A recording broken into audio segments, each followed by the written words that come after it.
मुचुकुंद को अपना परिचय जानने के लिए इतना उत्सुक देखकर भगवान श्री कृष्ण मुस्कुराते हुए इस प्रकार से उत्तर देने लगे। प्रिय राजन, मेरे जन्म, आविर्भाव, तिरोभाव अथवा कार्यकलापों के विषय में कुछ कहना व्यवहारिक रूप से असंभव है। संभवतः तुमको ज्ञात होगा कि मेरे अवतार अनंत देव के अनंत मुख हैं और वे अनंत काल से मेरे नाम, यश, गुणों, आविर्भाव, तिरोभाव तथा अवतारों का पूर्ण रूप से वर्णन करने की चेष्टा कर रहे हैं, किंतु फिर भी वे यह कार्य समाप्त नहीं कर सके हैं। अतएव मेरे कितने नाम और रूप हैं यह ठीक ठीक जानना असंभव है। एक भौतिक विज्ञानी के लिए पृथ्वी के समस्त अणुओं की संख्या की गणना करना संभव हो सकता है, किंतु वह विज्ञानी भी मेरे अनंत नामों, रूपों तथा कार्यकलापों की गणना नहीं कर सकता है। अनेक महान साधु व संत जन मेरे विभिन्न रूपों व कार्यकलापों की सूची बनाने की चेष्टा करते रहे हैं। वे फिर भी पूर्ण सूची बनाने में असफल रहे हैं, किंतु चूंकि तुम मेरे विषय में जानने के इतने उत्सुक हो, अतः मैं तुम्हें सूचित करता हूँ कि अभी मैं जन साधारण के आसुरी सिद्धांतों के विनाश के लिए तथा वेदों में कहे गए धार्मिक सिद्धांतों को पुनः स्थापित करने के लिए इस धरती पर प्रकट हुआ हूँ। इस कार्य के हेतु ब्रह्मा ने मुझे निमंत्रित किया है, जो इस ब्रह्मांड के अधिपति देवता हैं। इस प्रकार मैं यदुवंश में उनके परिवार के एक सदस्य के रूप में प्रकट हूँ। मैंने विशेष रूप से यदुवंश में वसुदेव के पुत्र रूप में जन्म लिया और लोग मुझे वासुदेव के नाम से जानते हैं। तुम्हें यह भी ज्ञात होगा कि पिछले जन्म में मैंने कालनेमी नाम से विख्यात कंस तथा प्रलंबासुर जैसे अन्य अनेक असुरों का वध किया है। उन्होंने मुझसे शत्रुता की, अतएव मेरे हाथों उनका वध हुआ है। तुम्हारे सम्मुख उपस्थित असुर ने भी मुझसे शत्रुता की थी और तुमने कृपा करके उस पर दृष्टिपात करके उसे भस्म कर दिया है। प्रिय राजन मुचुकुंद, तुम मेरे महान भक्त हो तथा तुम्हें अपनी अहेतुकी दया का दर्शन कराने के लिए मैं इस कंदरा में प्रकट हुआ हूँ। मैं अपने भक्तों के प्रति अत्यधिक स्नेह रखता हूँ। अपनी वर्तमान दशा से पूर्व जन्म में तुम मेरे महान भक्त थे तथा तुमने मेरी अहेतुकी दया के लिए प्रार्थना की थी। अतएव मैं तुम्हारी मनोकामना पूर्ण करने के लिए तुमसे भेंट करने आया हूँ। अब तुम अपनी अभिलाषा के अनुसार मेरे दर्शन कर सकते हो। प्रिय राजन, अब तुम मुझसे अपनी इच्छा अनुसार कोई भी वरदान मांग सकते हो। मैं तुम्हारी मनोकामना पूर्ण करने को तत्पर हूँ। यह मेरा सनातन सिद्धांत है कि जो कोई भी मेरी शरण में आता है, मेरी अनुकंपा से उसकी सभी कामनाएं पूर्ण होनी चाहिए। जब भगवान श्री कृष्ण ने मुचुकुंद को उनसे कोई भी वर मांगने का आदेश दिया, तब राजा अत्यंत हर्षित हो गया। उन्हें तत्काल ही गर्ग मुनि की भविष्यवाणी स्मरण हो आई। गर्ग मुनि ने दीर्घ काल पूर्व भविष्यवाणी की थी कि वैवस्वत मनु के 28वें मनवंतर में भगवान श्री कृष्ण इस पृथ्वी पर प्रकट होंगे। जैसे ही उन्हें यह भविष्यवाणी स्मरण हुई, उन्हें समझ में आने लगा कि भगवान कृष्ण के रूप में स्वयं पुरुषोत्तम नारायण उनके समक्ष उपस्थित हैं। वे तत्काल भगवान के पद कमलों पर गिर पड़े और निम्न प्रकार से स्तुति करने लगे। प्रिय भगवन, मैं समझ सकता हूँ कि इस जगत में सभी जीव आपकी बहिरंगा शक्ति माया के द्वारा भ्रमित है और इंद्रिय तृप्ति की भ्रामक तुष्टि पर मोहित है। भ्रामक गतिविधियों में पूर्ण रूप से संलग्न होने के कारण वे आपके चरणाविंदों की पूजा के प्रति अनिच्छुक हैं। आपके चरण कमलों की शरण में आने के लाभों का उन्हें ज्ञान नहीं है। इसी कारण वे भौतिक जगत की विभिन्न दुखदायी दशाओं के वशीभूत होते हैं।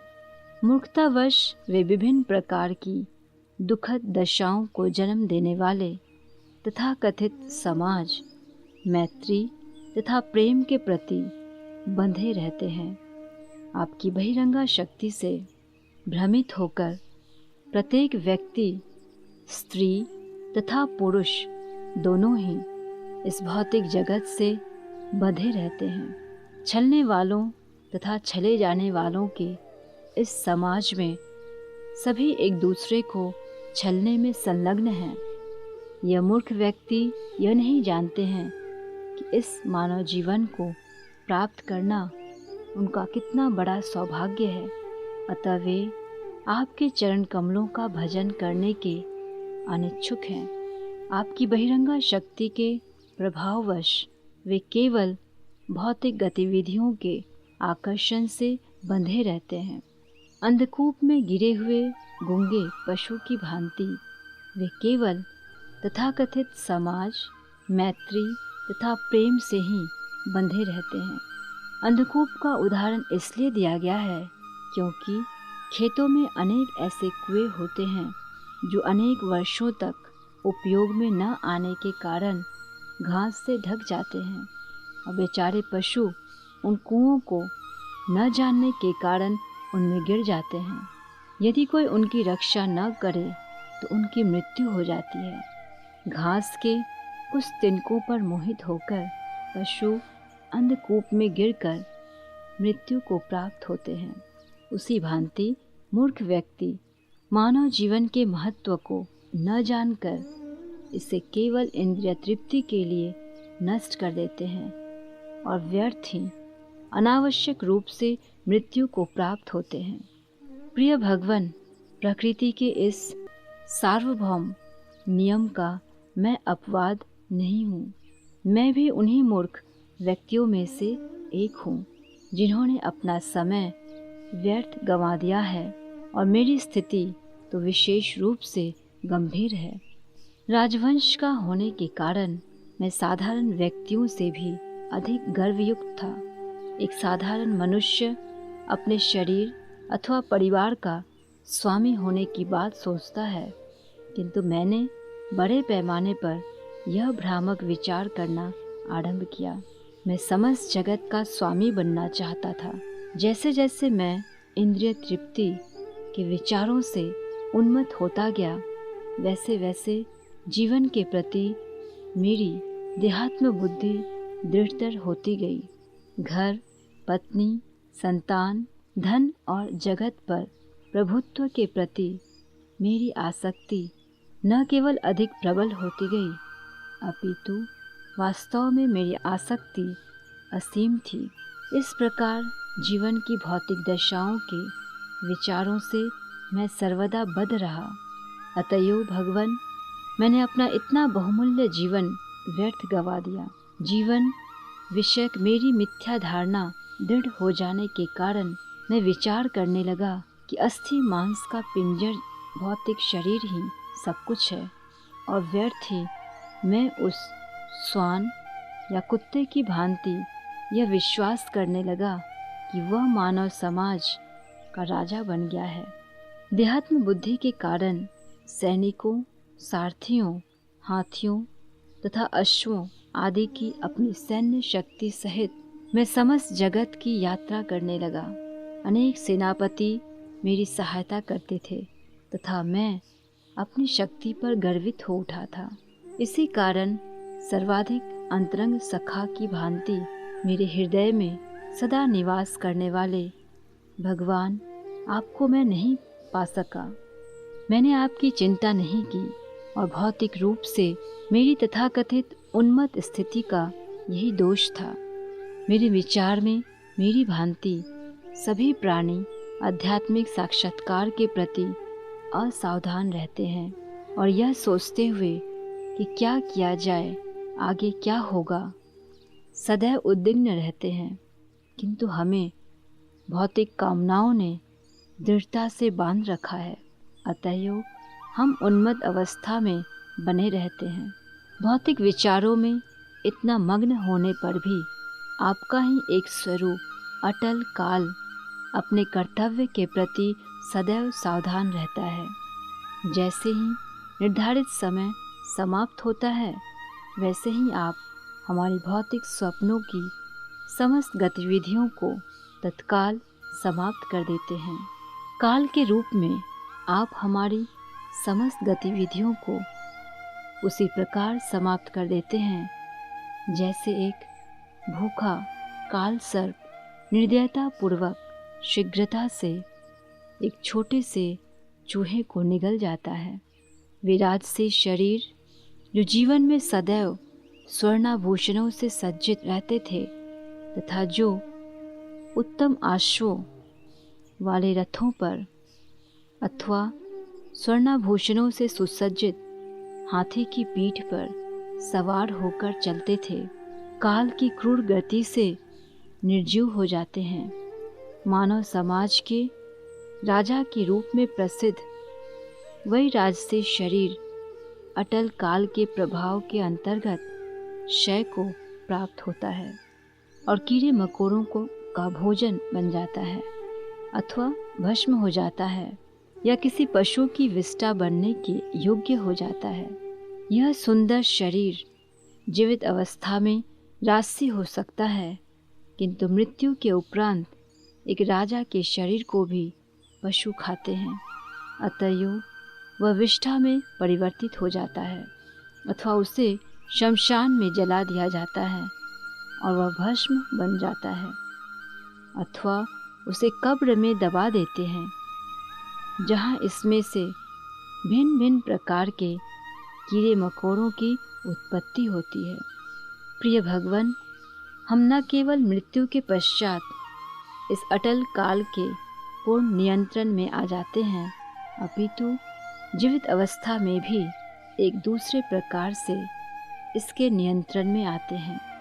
उदाहरण के लिए, भले ही मैं एक शक्तिशाली राजा हो सकता हूँ, फिर भी जगत पर विजय प्राप्त करने के पश्चात जब मैं घर वापस आता हूँ, तब मैं अनेक भौतिक दशाओं के वशीभूत हो जाता हूँ। हो सकता है कि जब मैं विजयी होकर वापस आता हूँ, तब समस्त अधीनस्थ राजा आकर प्रणाम करे, किंतु जैसे ही मैं महल के अंतःपुर में प्रवेश करता हूँ, मैं स्वयं अपने रानियों के हाथों का खिलौना बन जाता हूँ और इंद्रिय तृप्ति के लिए मुझे स्त्रियों के चरणों पर गिरना पड़ता है। जीवन का भौतिकतावादी मार्ग इतना जटिल है कि भौतिक जीवन का आनंद उठाने के पूर्व व्यक्ति को इतना कठोर श्रम करना पड़ता है कि शांतिपूर्वक आनंद भोगने का अवसर कठिनाई से मिलता है। भौतिक सुखों को प्राप्त करने के लिए व्यक्ति को कठोर आत्मसंयम तथा तपस्या करनी पड़ती है, तब कहीं स्वर्गलोक में स्थान प्राप्त होता है।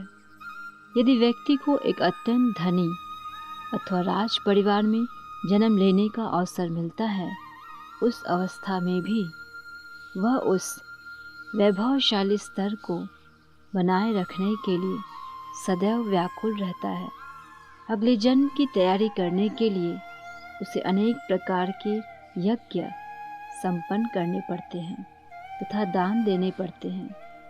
जीवन की राजसी दशा में भी व्यक्ति न केवल राजनीतिक प्रशासन के कारण उद्विग्नताओं के से पूर्ण रहता है, अपितु वह स्वर्ग में स्थान प्राप्त करने के बारे में भी चिंतित रहता है। अतएव भौतिक बंधनों से मुक्त होना अत्यंत कठिन है, किंतु यदि किसी प्रकार किसी व्यक्ति पर आपका अनुग्रह हो जाता है, तब केवल आपकी कृपा से ही उसे किसी शुद्ध भक्त की संगति का अवसर मिल जाता है। भौतिक बद्ध जीवन के बंधनों से मुक्ति का यही आरंभ बिंदु है। प्रिय भगवान, आप भौतिक तथा आध्यात्मिक दोनों जगतों के नियंता हैं। व्यक्ति केवल शुद्ध भक्त की संगति के द्वारा आपकी ओर आकर्षित होता है। आप समस्त शुद्ध भक्तों के परम लक्ष्य हैं और शुद्ध भक्तों की संगति के द्वारा व्यक्ति आपके प्रति अपने सुप्त प्रेम को विकसित कर सकता है। अतएव शुद्ध भक्तों की संगति में कृष्ण भावनामृत का विकास ही भौतिक बंधनों से मुक्ति का कारण है। प्रिय भगवान, आप इतने दयालु हैं कि आपके महान भक्तों के संग के प्रति मेरे अनिच्छुक होने पर भी अपने मुझे गर्ग मुनि के समान शुद्ध भक्त का सत्संग प्राप्त कराकर मुझ पर परम अनुकंपा दर्शाई है। आपकी अहेतुकी दया से ही मैंने अपने भौतिक ऐश्वर्य, अपने राज्य तथा अपने परिवार को खो दिया है। मेरे विचार में आपकी अहेतुकी दया के बिना मैं इन सब बंधनों से मुक्ति नहीं पा सकता था। राजा महाराज राजसी जीवन का विस्मरण करने के लिए कभी कभी साधु का जीवन स्वीकार करते हैं, किंतु आपकी विशिष्ट अहेतुकी दया से मैं पहले ही राजसी जीवन से वंचित हूँ। दूसरे राजाओं को राज्य और परिवार के बंधनों से मुक्त होने का प्रयास करना पड़ता है, किंतु आपकी दया से मुझे वैराग्य का अभ्यास करने अथवा साधु बनने की कोई आवश्यकता नहीं है। प्रिय भगवान, इसलिए मेरी आपसे प्रार्थना है कि मैं केवल आपके चरणाविंदों की दिव्य प्रेममयी सेवा करने में संलग्न रह सकूं। सभी प्रकार के भौतिक दूषणों से मुक्त शुद्ध भक्तों का भी यही ध्येय होता है। आप श्री भगवान हैं और आप मुझे मुक्ति सहित कुछ भी दे सकते हैं, किंतु ऐसा कौन मूर्ख होगा जो आपको प्रसन्न करने के उपरांत आपसे कोई ऐसी वस्तु मांगेगा जो भौतिक जगत में बंधन का कारण बने। मेरे विचार में कोई भी स्वस्थचित व्यक्ति आपसे ऐसा वरदान नहीं मांगेगा। आप श्री भगवान हैं। आप प्रत्येक प्राणी के हृदय में निवास करने वाले परमात्मा हैं। आप निर्विशेष ब्रह्म ज्योति हैं। अतएव मैं आपकी शरण में आता हूँ। इतना ही नहीं, आप यह भौतिक जगत भी हैं, क्योंकि यह भौतिक जगत आपकी बहिरंगा शक्ति की अभिव्यक्ति मात्र है। अतएव किसी भी दृष्टिकोण से आप प्रत्येक प्राणी के परम आश्रय हैं। भौतिक स्तर पर हो अथवा आध्यात्मिक स्तर पर, सबको आपके चरण कमलों का आश्रय लेना पड़ता है। अतएव भगवान, मैं आपकी शरण लेता हूँ। अनेकानेक जन्मों से मैं भौतिक जगत के त्रिदाहों से पीड़ित हूँ और अब मैं इससे थक गया हूँ। मैं केवल अपनी इंद्रियों के वशीभूत रहा और कभी भी संतुष्ट नहीं हुआ। अतएव मैं आपके उन चरण कमलों की शरण लेता हूँ जो समस्त शांतिपूर्ण जीवन के स्रोत हैं और जो भौतिक दूषणों से उत्पन्न सभी प्रकार के शोकों को मिटा सकते हैं। प्रिय भगवान, आप प्रत्येक जीव के परमात्मा हैं और आप सब कुछ समझ सकते हैं। अब मैं भौतिक इच्छा के सभी दूषणों से मुक्त हूँ। मुझे इस भौतिक जगत का उपभोग करने की कोई कामना नहीं है, न ही मुझे आपकी आध्यात्मिक ज्योति में विलीन होने का लाभ उठाना चाहता हूँ। मुझे आपके परमात्मा पक्ष का ध्यान करने की ही इच्छा नहीं है, क्योंकि मुझे ज्ञात है कि आपका आश्रय लेने मात्र से मैं पूर्ण रूप से शांत और स्थिर हो जाऊंगा। राजा मुचुकुंद के इस कथन को सुनकर भगवान कृष्ण ने उत्तर दिया, प्रिय राजन, तुम्हारे कथन से मैं अत्यंत प्रसन्न हूँ। तुम समस्त पृथ्वी के राजा रह चुके हो, किंतु मुझे आश्चर्य है कि तुम्हारा मन अब समस्त भौतिक दूषणों से मुक्त हो चुका है। अब तुम भक्ति करने के योग्य हो गए हो। मुझे यह देखकर अत्यधिक हर्ष है कि यद्यपि मैंने तुम्हें कोई भी वर मांगने का अवसर दिया, किंतु तुमने उसका लाभ उठाकर किसी भौतिक लाभ की कामना नहीं की। मैं समझ सकता हूँ कि तुम्हारा मन अब मुझ में केंद्रित है और किसी भौतिक गुण से शुद्ध नहीं है। सत, रज तथा तम नामक 3 भौतिक गुण होते हैं। जब व्यक्ति रज तथा तम के सम्मिलित गुणों में अवस्थित होता है, तब वह विभिन्न प्रकार के प्रलोभनों तथा वासनाओं के द्वारा इस भौतिक जगत में सुख प्राप्त करने का प्रयास करने के लिए प्रेरित कर दिया जाता है। जब वह सतोगुण में अवस्थित होता है, तब वह विभिन्न प्रकार के तपो तथा संयमों का संपादन करके स्वयं को शुद्ध करने का प्रयास करता है। जब व्यक्ति वास्तविक ब्राह्मण के स्तर पर पहुंच जाता है, तब वह भगवान के अस्तित्व में लीन हो जाने की कामना करता है। किंतु जब वह व्यक्ति केवल भगवान के चरण कमलों की सेवा करने की कामना करता है, तब वह त्रिगुणातीत होता है। अतएव शुद्ध कृष्ण भावना भावित व्यक्ति सदैव ही तीनों गुणों से मुक्त होता है। प्रिय राजन, भक्ति में तुम इतनी प्रगति कर चुके हो, इसकी परीक्षा लेने के लिए ही मैंने तुमको वर देना चाहा था।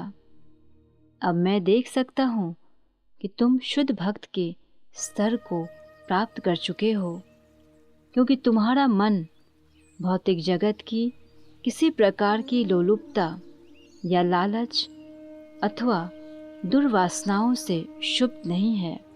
इंद्रियों का दमन तथा प्राणायाम का अभ्यास करके अपना उत्कर्ष करने का प्रयास करने वाले योगी भी इतने पूर्ण रूप से भौतिक कामनाओं से मुक्त नहीं है। ऐसे अनेक उदाहरण देखे गए हैं कि जैसे ही प्रलोभन समक्ष आता है, ऐसे योगी फिर भौतिक स्तर पर उतर आते हैं। इस कथन की पुष्टि करने वाले ज्वलंत उदाहरण विश्वामित्र मुनि हैं।